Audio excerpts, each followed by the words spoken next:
Good morning. कैसे हैं आप सब? तो जी आज है सोमवार और सावन का पहला सोमवार है, तो आप सभी को सोमवार की, सावन के पहले सोमवार की हार्दिक शुभकामनाएं। और अभी टाइम हुआ है सुबह 7:45 का और मैं सुबह सुबह लग गई हूँ सूट काटने, क्योंकि आज मेरे पास अभी सुबह सुबह आधा पौना घंटा है, क्योंकि आज बच्चों को स्कूल ड्रॉप करने गए हैं बच्चों के पापा। वो आज जल्दी उठ गए थे और मुझे सूट काटना था, तो बस वो चले गए हैं बच्चों को छोड़ने के लिए। और जो मैं सूट खरीद के लाई थी वो मैंने आप लोगों के साथ शेयर नहीं करे हैं, लेकिन मैं क्या सोच रही हूँ कि मैं एक बारी सूट सिल लूँ सारे, उसके बाद मैं विद डिज़ाइन आपके साथ सारे सूट शेयर करूँगी और एक एक करके मैं सारे ही सूट सिल के रख दूँगी, क्योंकि अभी बहुत सारे फेस्टिवल्स आने वाले हैं। सबसे पहले शिवरात्रि आएगी, फिर तीज आएगी, फिर राखी आएगी, और बस इस तरीके से हमारे जो हिंदू धर्म के त्योहारों की बौछार है ना वो शुरू हो चुकी है। हरियाणा में एक कहावत है, आई होली भर लेगी झोली, आई तीज बखेरगी बीज। मतलब होली जैसे ही जाती है तो जो त्यौहार होते हैं हमारे वो ख़त्म हो जाते हैं, लेकिन जब तीज आती है तो वो त्योहारों का बीज बखेरती हुई आती है। तो तीज के बाद एक बहुत सारे फेस्टिवल्स आते हैं। और यहाँ अभी टाइम हो गया है लगभग 10:30 बजे के आसपास का। खुशी के पापा नाश्ता करके ऑफिस जा चुके हैं। मैं बना रही हूँ अपना नाश्ता, और नाश्ते में मैंने आज बनाए हैं दाल के पराठे। बहुत टेस्टी बनते हैं। रात को मैंने अरहर की दाल और चावल बनाए थे, तो जिस दिन मुझे दाल के पराठे बनाने होते हैं ना, मैं रात को 1 कटोरी दाल एक्स्ट्रा बनाती हूँ और 1 कटोरी दाल एक्स्ट्रा पहले ही निकाल के मैं फ्रिज में रख देती हूँ। सुबह में उस दाल को अच्छे से उबाल के खदका के इसमें प्याज, हरी मिर्ची, धनिया, जो भी मसाला मुझे ऐड करना होता है, आटे के साथ गूंद के और मैं दाल के पराठे बनाती हूँ। बहुत सॉफ्ट पराठे बनते हैं, ऊपर से क्रिस्प और अंदर से बहुत सॉफ्ट। अच्छा, अगर आप मिक्स दाल बनाते हैं तो मिक्स दाल के भी बना सकते हैं। ऐसा नहीं है कि दाल के पराठे बनाने के लिए पर्टिकुलरली कोई दाल चाहिए होती है। मैं जो भी दाल बनाती हूँ तो मैं वो दाल एक्स्ट्रा बना के और नेक्स्ट डे जिस दिन मेरे बच्चों को खाने होते हैं तो मैं दाल के पराठे बना देती हूँ। काफ़ी टेस्टी लगते हैं। बस यहाँ पे मुझे अपने अपने 2 पराठे बनाने थे और बाकी आटा जो है मैं डब्बे में डाल के रख दूँगी। अच्छा, एक ना कमेंट आया था मुझे कि दीदी आप अलग से रोटी में लगाने वाला आटा रखते हो, इसका फ़ायदा क्या है? मैं तो परात में ही रखती हूँ, तो आप अलग से क्यों रखते हो? तो जी ऐसा है, मेरी परात छोटी है, तो परात में मेरे को ये रहता है कि कई बार मैं परात में रोटी बनाती भी नहीं हूँ। अब जैसे मैंने आटा ट्रांसफ़र कर दिया डब्बे में, तो अब बार बार परात में डालना, परात झूठी हो जाती है, आटे की हो जाती है, तो इसलिए मैंने एक अलग कंटेनर में आटा डाल के रखा है और मैं उसको यूज़ कर लेती हूँ। इसका फ़ायदा या नुकसान कुछ भी नहीं है, मैंने ऐसे ही डाल के रखा है कि बार बार आटे के डब्बे में हाथ ना डालना पड़े। और यहाँ मैं पराठे खाने वाली हूँ मीठे नींबू से। मीठे नींबू के साथ पराठे बहुत अमेजिंग लगते हैं, ट्राई ज़रूर करके देखें। तो जी कल सुबह के बाद मैं आप लोगों को मिल रही हूँ आज सीधा मंगलवार को, और अभी टाइम हुआ है 3 बजे का। जस्ट अभी भी बच्चों को लेके आई हूँ स्कूल से, और बच्चों को लेने गई ना, बहुत तेज धूप थी और जैसे ही हम लोग घर पहुँचे बहुत धुआंधार बारिश शुरू। आप देखें अभी भी धूप निकली हुई है, धूप निकली है और धुआंधार बारिश हो रही है। तो बस मैंने सोचा आप लोगों के साथ ये नज़ारा शेयर किया जाए, और मैंने ये जाल लगवा दिया ना, जाल के बाद आप लोगों के साथ व्यू शेयर करने में बड़ी डिफ़िकल्टी हो रही है। हम तो जाल में से भी एंजॉय कर लेते हैं क्योंकि हल्की हल्की फुहार अंदर आती रहती है बारिश की, लेकिन आप लोगों के साथ शेयर करने में थोड़ी सी मुझे डिफ़िकल्टी हो रही है, बट फिर भी मैं कोशिश कर रही हूँ। जाल का जो स्क्वायर है उसके बीच में कैमरा का लेंस लगा के आप लोगों के साथ शेयर करने की कोशिश की। तो जी अभी एक बारी बच्चों को खाना दे देती हूँ, उसके बाद मिलते हैं आप लोगों से। और अभी बज गए हैं शाम के 4:30। मेरे को मार्केट में 1-2 काम है। एक मैंने सूट स्टिच होने दिया था वो मुझे उठाना है, और लकी का मुझे आई टेस्ट कराना है क्योंकि 2 दिन से इसकी आंखें लाल हो रही हैं। और स्कूल में भी जैसे ये बोर्ड देखता है ना तो थोड़ा सा धुंधला सा इसको दिखाई दे रहा है, तो आंखें चेक इसकी करानी है।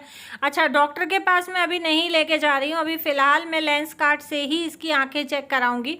अगर नीड लगी, उन्होंने बताया कि हाँ भाई नंबर है, तो फिर मैं इसको डॉक्टर के पास लेके जाऊंगी, क्योंकि अभी 6 बजे से ना इसका ट्यूशन भी है, और उसके बाद फिर डॉक्टर के पास लेके जाएंगे तो वीकेंड पे ही टाइम मिलता है, बीच में तो टाइम लगता नहीं है कि बच्चों को हम लेके जाएं डॉक्टर के पास, क्योंकि डॉक्टर के पास भी रश रहता है, टाइम बहुत ज़्यादा लग जाता है, तो पढ़ाई सफ़र करती है, क्लासेस सफ़र करती हैं।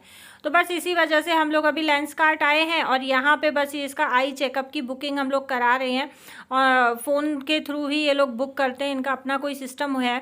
और साथ साथ ना लगे हाथ मैंने भी अपनी आंखें चेक करा ली, क्योंकि कभी जैसे मैं वीडियो एडिट करती हूँ ना, फ़ोन स्क्रीन देखती हूँ, तो मेरे को आधे सिर में दर्द होता है और मेरी राइट आंख में बहुत ज़्यादा दर्द होता है।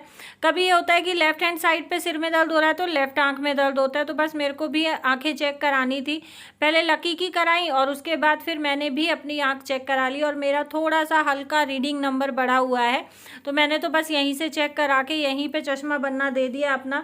और 0.75 का मेरा नंबर आया है। लकी की 6/6 है, उसको थोड़ा सा स्क्रीन की वजह से एलर्जी है, स्क्रीन टाइम बहुत ज़्यादा हो रहा है बच्चों का। अभी भी फिजिकल क्लासेस होने के बावजूद भी बच्चों का स्क्रीन टाइम बहुत ज़्यादा है। और बस वहाँ पे आईज टेस्ट कराने के बाद सेक्टर 12 में कराई थी। अब मैं आ गई हूँ सेक्टर 6, क्योंकि यहाँ मैंने टेलर के पास सूट सिलने दिया हुआ है। कुर्ती सिलवाई है और ये कुर्ती ना 500 रुपये में सिल के दी है इसने। कुर्ती लेने के बाद मैं बच्चों के लिए थोड़ा सा नमकीन वगैरह, सौंफ वोंफ वो सब लेने आई हूँ, क्योंकि हमारा जो सौंफ है ना वो भी ख़त्म हो रखी है, काफ़ी टाइम हो गया है। और खुशी को खाना था गाठिया, और बच्चे खाते हैं जो सोया कटोरी होती हैं वो। बस वहाँ से मार्केट से निकलने के बाद रास्ते में मैं लगी सब्ज़ी लेने। आज मैं अपने सब्ज़ी वाले भैया के पास नहीं गई, क्योंकि हम लोग को वापस आते आते लगभग 6 बज के, अब इस टाइम तक 35 मिनट हो गई थी और 6:30 बजे लकी के ट्यूटर आ जाते हैं। तो अमराही में जो सब्ज़ी वाले खड़े होते हैं ना, हमारे नियर बाई जो लगता है, वहीं से मैं 1-2 सब्ज़ी लेके और घर जाऊँगी, क्योंकि अगर मैं अपने सब्ज़ी वाले के पास जाती ना तो आधा पौना घंटा और भी मुझे लग जाता सब्जियां लेने में। हालांकि हम लोग वहीं से आ रहे हैं, सब्जी वाले के पास से ही आ रहे हैं, लेकिन टाइम नहीं था। आंखें चेक करानी बहुत ज़रूरी थी, क्योंकि इसको बहुत ज़्यादा एलर्जी हो रही थी, लाल आंखें और सूजन आंखों में बहुत ज़्यादा हो गई थी। तो जी ये है नेक्स्ट डे मॉर्निंग, यानी कि वेडनेसडे मॉर्निंग, और यहाँ मैं कर रही हूँ सुबह नाश्ते की तैयारी। और बच्चे मेरे अभी सो के कुछ उठे हैं, कुछ नहीं उठे हैं, और बच्चों का यही रहता है सुबह सुबह ना सबसे डिफ़िकल्ट टास्क। आप लोगों को कौन सा लगता है मेरे साथ ज़रूर शेयर करना। मेरे लिए सबसे ज़्यादा डिफ़िकल्ट टास्क होता है बच्चों को उठाना। और जिनके छोटे बच्चे होते हैं ना, वो ये सोचते हैं कि जिनके बड़े बच्चे होते हैं उनको बहुत ईजी रहता है, बहुत आसानी से बच्चे उठ जाते हैं। लेकिन मैं ये बोल रही हूँ, जब बच्चा छोटा होता है ना तब बच्चे को उठाना आसान होता है, इतने बड़े बच्चे को उठाना बहुत मुश्किल है। और ये सबसे मुश्किल टास्क है सुबह सुबह का।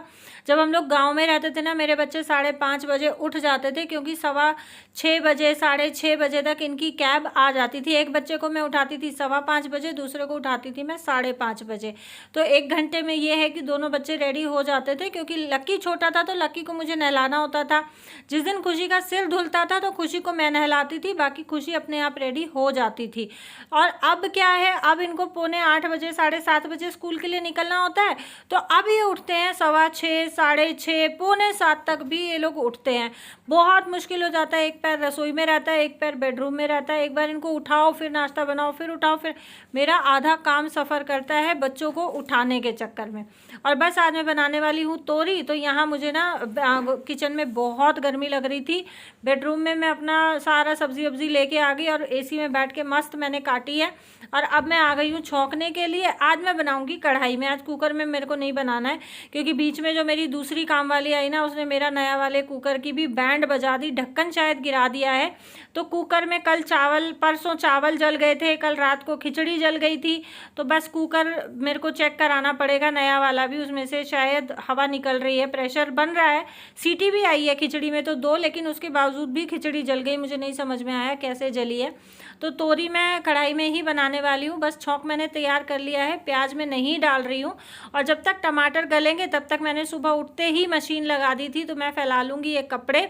और अभी फ़िलहाल मौसम जो है बहुत साफ़ है, तो इसी वजह से मैं रस्सी पे कपड़े डाल रही हूँ, क्योंकि आसार लग रहे हैं कि शायद धूप निकल आएगी। वैसे अभी टाइम हुआ है 6:15 बजे का, तो 6:15 बजे हल्की फुल्की धूप निकल आती है। बहुत ज़्यादा धूप तो नहीं निकलती है, बट हाँ हल्की हल्की धूप निकल आती है।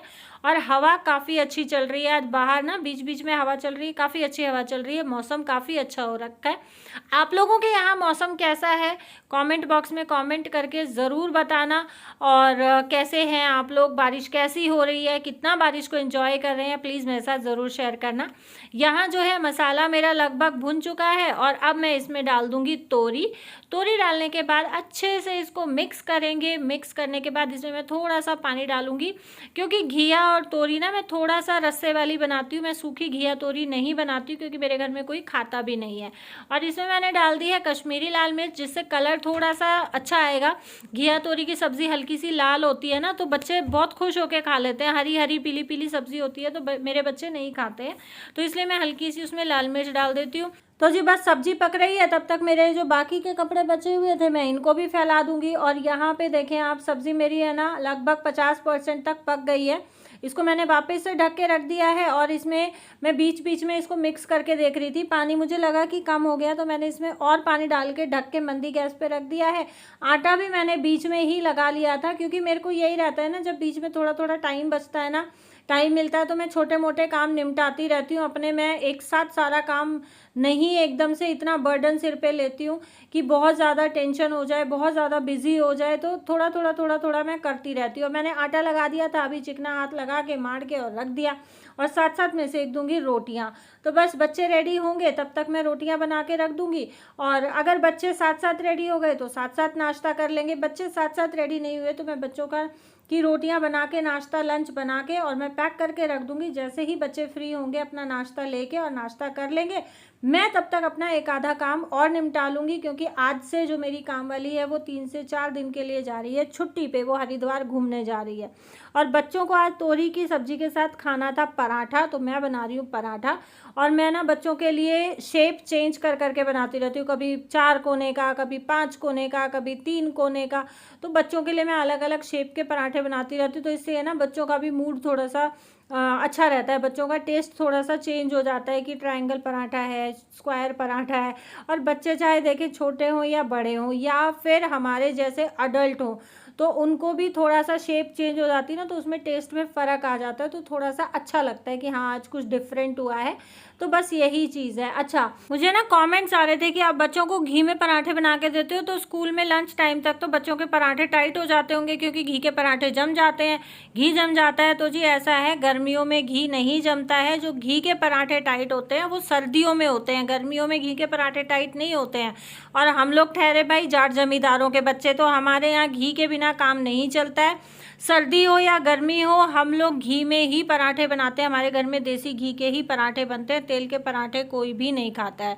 तो जी अभी बच्चों को नाश्ता कराने के बाद मैं जा रही हूँ बच्चों को स्कूल में छोड़ने के लिए। और आप देखें कल कितनी तेज़ धुआंधार बारिश हुई, थोड़ी देर के बाद मैं मार्केट गई, धूप निकली, पूरी रोड फिर से सूख गई, और अभी अगेन इतनी तेज़ धूप होके इतनी तेज़ गर्मी हो रखी है, बहुत ज़बरदस्त वाली गर्मी है। गुड मॉर्निंग, कैसे हो आप सब। तो जी अभी टाइम हुआ है सुबह के 9 बजे का, और काम मेरा लगभग सारा हो गया, सिर्फ नहाना धोना बाकी है। और मैंने सूट निकाल रखा है, मैं भी बस सीधा नहाने जा रही हूँ। बच्चों की रोटियां दोपहर की बना के रखी हैं, बच्चों के पापा को नाश्ता करा दिया है। लंच उनका आज बाहर है, टीम के साथ किसी केस पे जा रहे हैं, तो लंच बाहर ही होगा उनका।